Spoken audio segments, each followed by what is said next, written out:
Jina langu ni Irene. Nina miaka 30. Nina mume. Jina lake ni Francie. Tunaye binti mmoja. Jina lake ni Dorcas. Ana miaka 7. Tulikuwa tumeishi pamoja kwa miaka 10. Nilimpenda sana mume wangu. Nilimwamini. Niliamini ni mtu mzuri. Lakini siku moja kila kitu kilibadilika. Ilikuwa usiku wa Ijumaa. Mume wangu alienda kwenye sherehe. Rafiki yake wa karibu alikuwa na sherehe ya kuzaliwa. Francie aliniambia, nitarudi usiku. Nikamjibu, sawa. Nilikaa nyumbani. Siku hiyo nilikuwa naumwa kidogo. Nilihitaji kupumzika. Kwenye sherehe, mpenzi wake wa zamani pia alikuwepo. Mimi sikujua. Hakuniambia. Asubuhi iliyofuata, Francie alikuwa kimya. Alikaa jikoni akionekana mwenye huzuni. Nikauliza, kuna nini? Akajibu, Irene, kuna kitu nataka nikuambie. Kisha akaniambia, nilimbusu mpenzi wangu wa zamani jana usiku.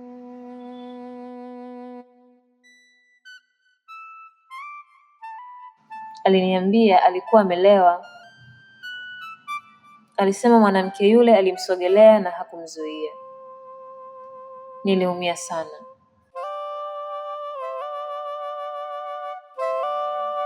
Nikamuuliza, una maana gani kusema ilitokea tu? Akasema, ilikuwa kosa, mara moja tu. Tafadhali, naomba unisamehe. Nilikasirika sana. Nikalia. Nikapiga kelele.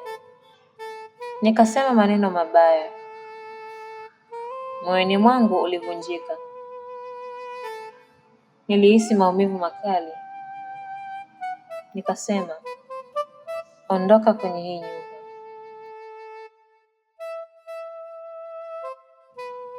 Nikachukua begi lake, nikafungua mlango, nikasema, toka, na akaondoka. Nyumba hii ni yangu. Nilinunua kabla ya ndoa, kwa hiyo nilikuwa na haki ya kumwambia aende.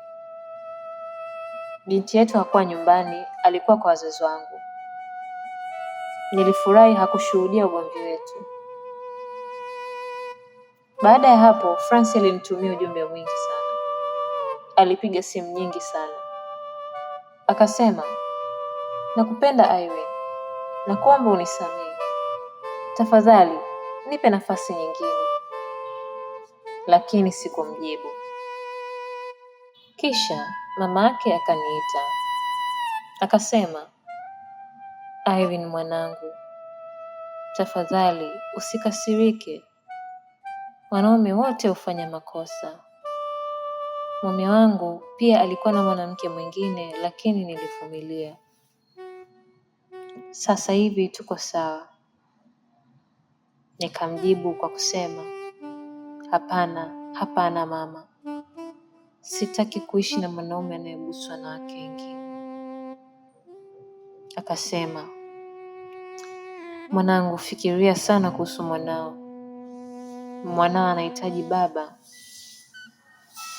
Nikajibu, Dorcas bado anaweza kumuona baba yake, lakini sitaki yeye kama mume wangu. Watu wengine wanasema mimi ni mkali sana. Wengine wanasema nilipaswa kumsamehe. Lakini sitaki kulala karibu na mwanaume aliyembusu mwanamke mwingine. Busu lile lilikuwa usaliti mkubwa. Ninahisi uchungu, najihisi mchafu, najihisi peke yangu. Bado nampenda, lakini upendo hujitoshelezi. Uaminifu ni muhimu zaidi, na yeye alivunja uaminifu huo. Sasa ninaishi mwenyewe na Dorcas. Sina furaha, lakini nina utulivu. Hakuna uongo tena na hakuna maumivu tena. Siku iliyofuata Francie alikuja nyumbani. Alisimama mlangoni akiwa na huzuni, akiwa amebeba maua. Akasema, tafadhali Irene, naomba tuzungumze. Sikutaka, lakini nilifungua mlango kidogo. Nikamuuliza, unataka nini? Akasema, Irene, nilifanya kosa kubwa. Nilikuwa mlevi.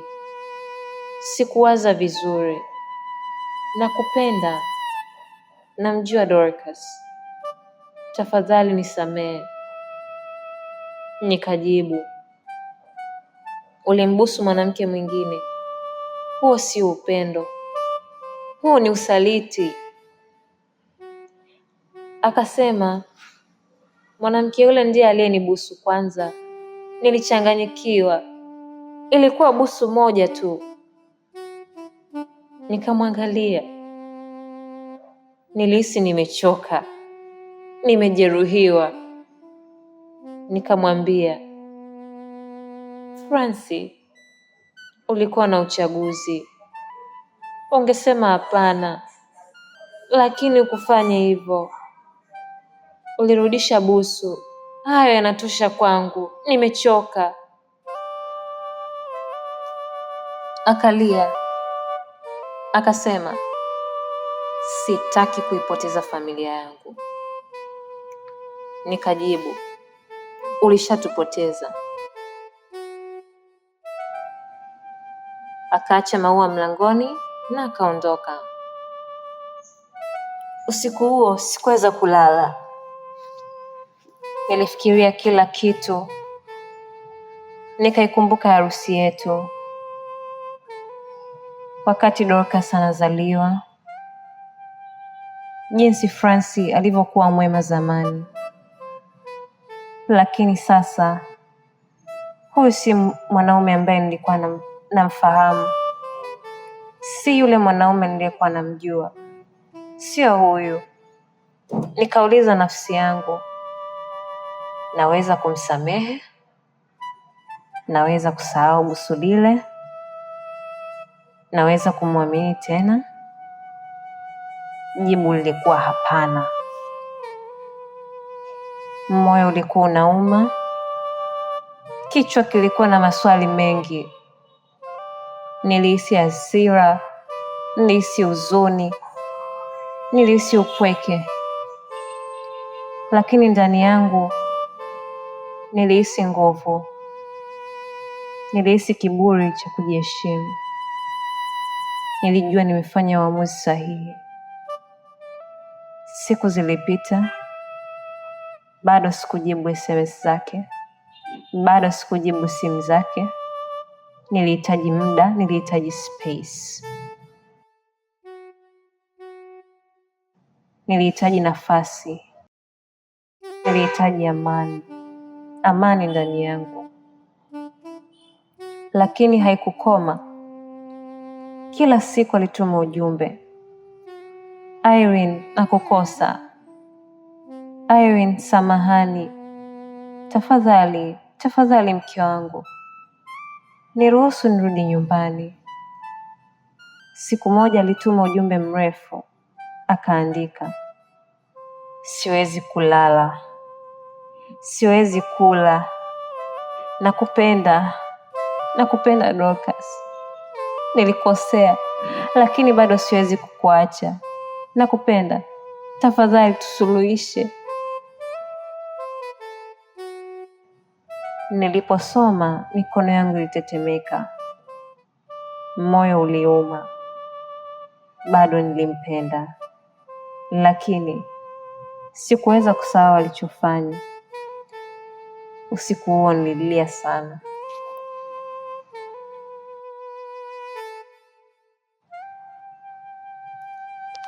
Nilikumbatia mkono wa Dorcas wakati amelala. Nikaangalia uso wake mtulivu, nikajiuliza, ni mfano gani nataka kumpa? Mfano gani nataka kumpa? Natamani awe imara, aijue thamani yake, ateue upendo wenye heshima, sio upendo wa maumivu. Siku iliyofuata, Francis alikuja kwenye lango la shule. Alimsubiri Dorcas. Sikumzuia, yeye ni baba yake. Dorcas alimkimbilia, akamkumbatia, akatabasamu. Akamletea zawadi, kitabu akipendacho. Niliwatizama kutoka mbali. Macho yangu yakajaa machozi. Ndiyo, ni baba mzuri, lakini hilo alimfanyi kuwa mume mzuri tena. Baada ya kumpeleka kula barafu, akarudi kunizungumza tena. Akasema, Irene, sikati tamaa. Nitasubiri. Nitaonyesha nimebadilika.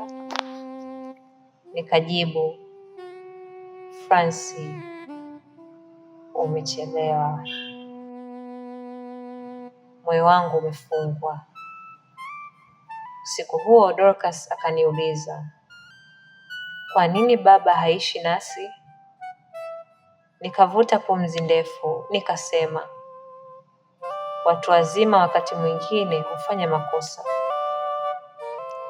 Wakati mwingine upendo haukutoshi. Lakini sisi wote wawili tunakupenda. Hilo halitabadilika kamwe mwanangu. Akanikumbatia, akasema, nakupenda mama. Nikamwambia, tutakuwa sawa. Mwaka mmoja ukapita. Niliishi na Dorcas peke yetu. Maisha yalikuwa tulivu. Tulicheka, tulicheza, tukakuwa pamoja.